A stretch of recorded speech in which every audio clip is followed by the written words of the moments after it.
आप उसको दुआ देते, कोई बुरा भला कहता तो मुस्कुरा कर गुजर जाते और उसको बुरा भला नहीं कहते। एक मरतबा आप एक तशरीफ ले के वहाँ के लोगों को एक अल्लाह की इबादत की दावत दी। आप बेगम से तो माँ के साथ जाते गए और बेगम मुश्किल से पेश है। जब आप वापस होने लगे तो शरीर और बदमाश बच्चों को पीछे लगा दिया गया।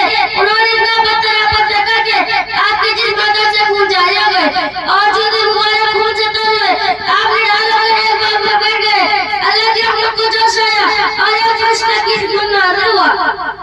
कहा कि आप अगर हुक्म दे तो दोनों जानिब के पहाड़ों को आपस में मिला दे और ऐसा बस्ती वाले से बच जाए मगर कुर्बान जाए अपने आका के अखलाक के कि आपने फरमाया मुझे पहचानते नहीं वरना ऐसा न करते।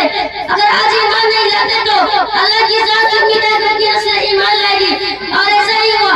चुनांचे बाद मुस्लिम कबीला के एक नौजवान मोहम्मद बिन कासिम इस्लाम की दावत लेकर हिंदुस्तान आए और उन्हीं की बदौलत आज हम मुसलमान हैं। इलाही हम करते हैं सारे तारीफ के मकीनों पर, इलाही हम करते हैं सारे तारीफ के मकीनों पर, इलाही फूल बरसा पत्थरों वाली जमीनों पर। जहलती न रखा है सक़त के खिलाफ़ों को, जहलती न रखा है सक़त के खिलाफ़ों को, बेचारे बेगुनाह जाने कर दे माफ़ को। उसी तरह एक बजे का वाक़या है, रोज़ाना आपके ऊपर पूरा प्रकट पे घटी थी मगर आप कुछ न कहते और खामोशी रखना चाहते। एक दिन वो बीमार हुई तो आपने उसके बारे में याद किया। बीमार की खबर पाकर आप खुद उसकी मदद की तशरीफ ले गए। बुजुर्ग ने अपने पास देखा तो उसने और आपसे माफ मांगी और सिर्फ 3 महीने दाखिल हुई।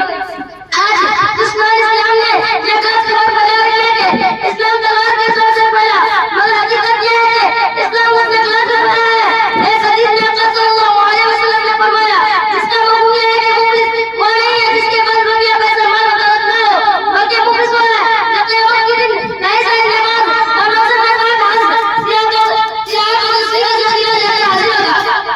मगर किसी को गाली नहीं होगी, किसी को बुरा नहीं होगा, उससे दिलों में लागत उसके बदले उसके लिए केवल होते रहेंगे या कभी उसकी दुकान में क्या खत्म हो जाएगी या अक्सर फूल पत्ते मतवजा कर दिया कि हम बदलू का और अपना मोहम्मद का बहुत ज़्यादा ख्याल रखें और अपने साथ किसी को तकलीफ न लगे। जहाँ तक लड़ाई करने की कोशिश करी ताकि हमारे पास माफूल है। अगर किसी को तकलीफ पहुंच जाए तो और उनसे माफ मांग लो जैसे लगे कि कोई मसला नहीं तो मौत अगर माफी ना मांग सके। अल्लाह से दुआ है अब तक हमने लोगों से जो गलत किया उनको माफ करे और उनको माफ मांगने की तौफीक अता फरमाए और आइंदा से लाज़िम करे कि किसी के साथ बुरा सलूक ना करेंगे। व मा अलैहि इल्ला अल बलाग। मैं इसके बाद